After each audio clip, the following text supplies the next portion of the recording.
দেখিবলৈ পাইছে মোটামুটি 10টামান মছজিদ আছিল জনোৱা পাগলাত সেই তাতো মছজিদবোৰ ভাঙি দিছে আপোনালোকৰ সন্মুখতে তাতে মাদ্ৰাছা আছিল মাদ্ৰাছাবিলাক বিলীন কৰি দিলে আপোনালোকৰ সন্মুখতে তাতে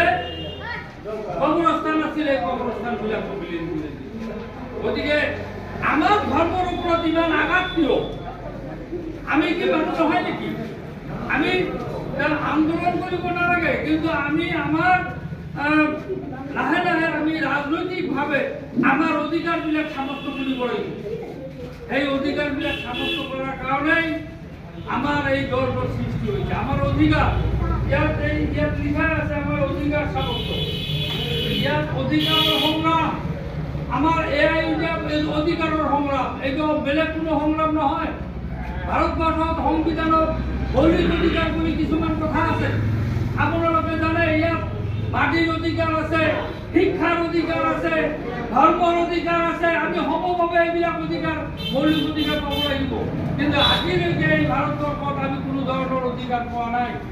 আমাৰ ভাৰত চৰকাৰে সংবিধানত লিপিবদ্ধ থকা কোনো অধিকাৰ দিয়া নাই গতিকে এই হাতগুলিখন দিয়া হৈছে যে আমাৰ